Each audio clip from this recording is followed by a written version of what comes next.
Hello, everyone. John here. First of all, welcome to the new Prehistoric Scenes YouTube channel. So much cool stuff going on that I'm excited to share with you. I'm going to go over, there's some new model kits I'm working on. There's some merchandise and other fun stuff going on. So I'll start with the kits because I know that's what everybody's excited about. I've got 3 kits that I'm working on that are in development.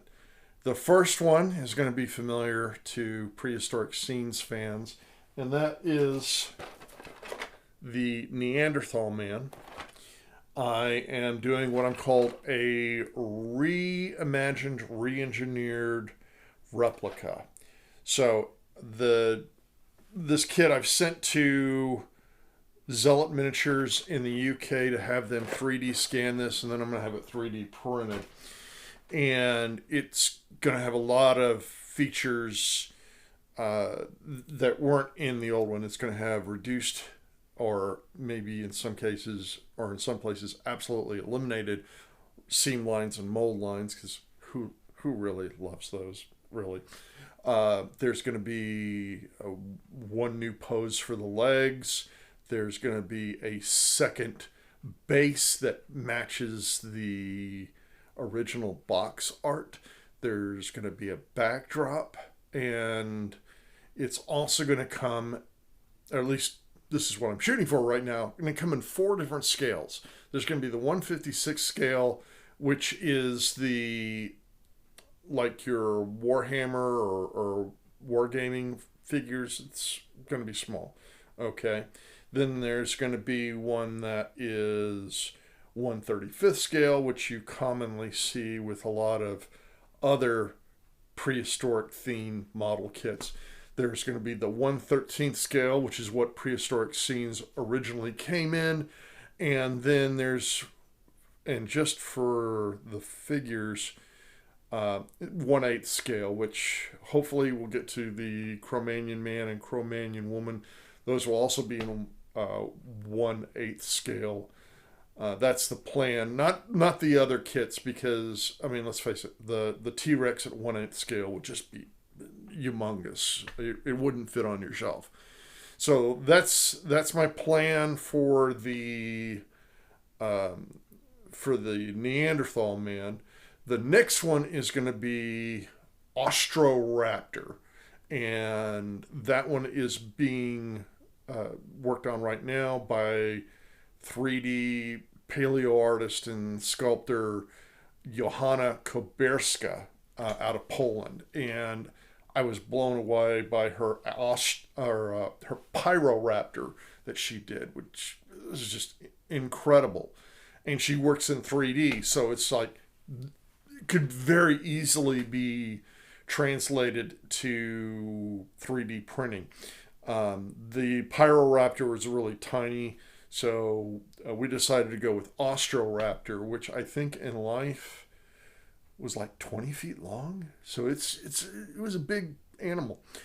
So that's going to have 2 poses, or 2 figures, each in a different pose, and a base. My hope with the base, and I've still got to work this out, is that there'll be 2 possibilities with the base. One is the usual base, because these are going to be down out of water side, that the water will be part of the kit.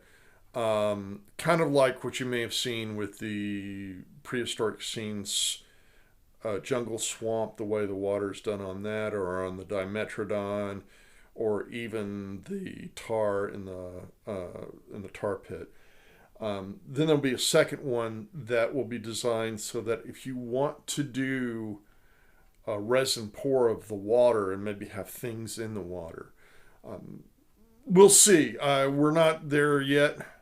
It will also be in 3 different scales: the 1/56, the 1/35, and the 1/13. And the idea with this kit is I want to carry on the tradition of Prehistoric Scenes into new subjects and new dinosaurs and animals and hominids. So a lot going on there.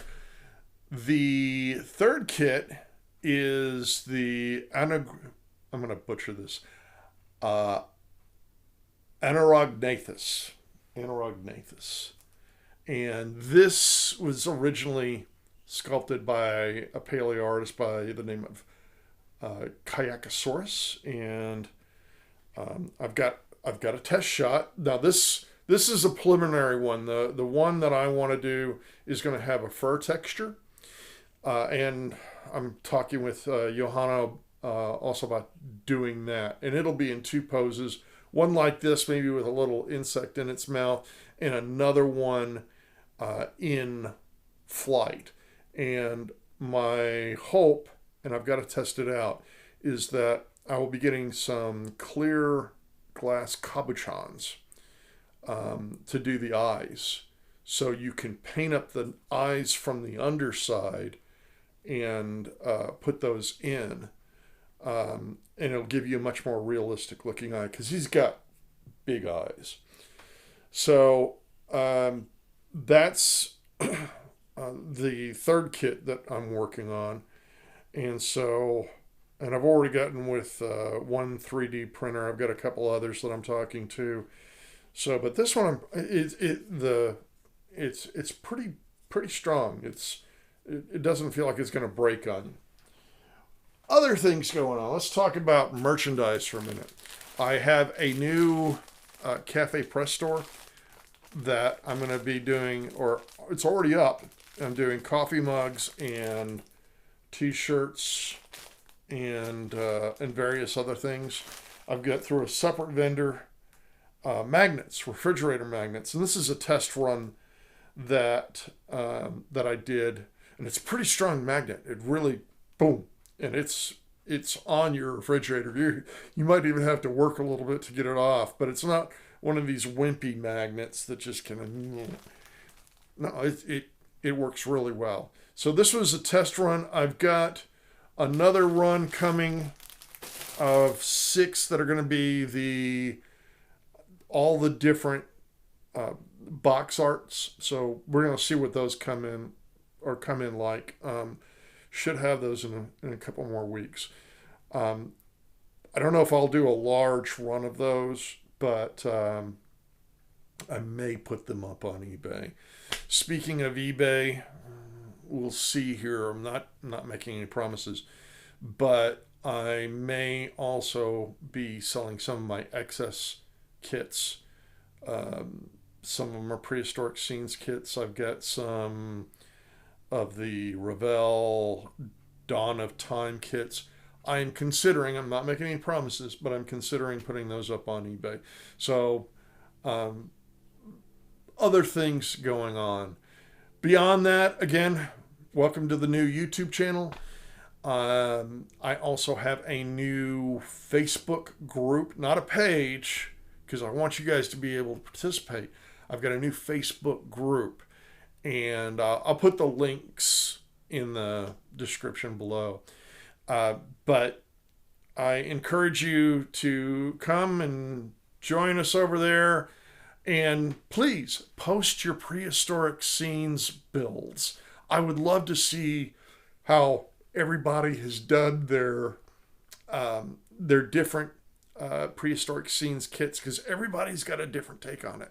And I love seeing all the different ways that people do these kits. So anyway, this is going to be the channel for announcements and stuff. I will be doing videos on the different kits here soon, and maybe a little bit of background, and I'll also do some take some of the builds I've done on the prehistoric scenes YouTube channel and maybe update them a little bit and show them over here. So a lot of stuff going on. I'm really excited about it.